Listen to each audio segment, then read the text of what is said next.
ഒരു പെണ്ണിന്റെ പേര് പറഞ്ഞേ. രേഷ്മ എസ്. എന്തോന്ന്? പെണ്ണിന്റെ പേര് രേഷ്മ എസ്. രേഷ്മ എസ്. ആരാണ് രേഷ്മ? ഒരു പെണ്ണ്. ഒരു പെണ്ണ്. ഒരു പെണ്ണിന്റെ പേര് പറയുമ്പോഴത്തേക്ക് നിങ്ങളുടെ മുന്നിൽ ഒരു പെണ്ണിരിപ്പുണ്ടല്ലോ, എന്റെ പേര് പറയാൻ പാടില്ലേ? അതിന് നിന്റെ പേര് പറയാനല്ലേ പറഞ്ഞത്, ഒരു പെണ്ണിന്റെ പേര് പറയാനല്ലേ പറഞ്ഞത്. ഞാൻ പെണ്ണല്ലേ? ഇടി അതിന് നീ എന്തൊക്കെ പറഞ്ഞത്? ഒരു പെണ്ണിന്റെ പേര് പറയാനല്ലേ പറഞ്ഞത്, നിന്റെ പേര് പറയാനാണ് പറഞ്ഞത്. വേറൊരു പെണ്ണിന്റെ പേരെന്നല്ല ഉദ്ദേശിച്ചത്. അങ്ങനെയാണ് നിങ്ങളുടെ അമ്മയുടെ പേര് പറയാറുന്നല്ല, അല്ലെ നിങ്ങളുടെ മോളുടെ പേര് പറയാറുന്നല്ല, പോട്ടെ ഏതെങ്കിലും സഹോദരികളുടെ പേര് പറയാറുന്നല്ല. നമ്മുടെ കുടുംബത്തിൽ പോലും ഇല്ലാത്ത ഒരു പേര്, അതാണ് രേഷ്മ. ആരാണ് രേഷ്മ? രേഷ്മ ആരുമല്ല.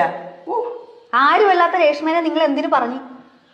ഇടി ഒരു പെണ്ണിന്റെ പേര് പറയാൻ പറഞ്ഞപ്പോഴേക്ക് എന്റെ വായി വന്നൊരു പേര് രേഷ്മ എന്നായിരുന്നു. അങ്ങനെ ഒരാളില്ലടി. അങ്ങനെ ഒരാളില്ലെങ്കിൽ പിന്നെ ഇങ്ങനെ നിങ്ങളുടെ വായിൽ ആ പേര് വന്ന്? എടി 10ാം ക്ലാസ്സിൽ ഉണ്ടായിരുന്നതാണ്. അപ്പൊ നിങ്ങളുടെ ഫോണൊന്ന് ചെക്ക് ചെയ്യേണ്ടി വരും.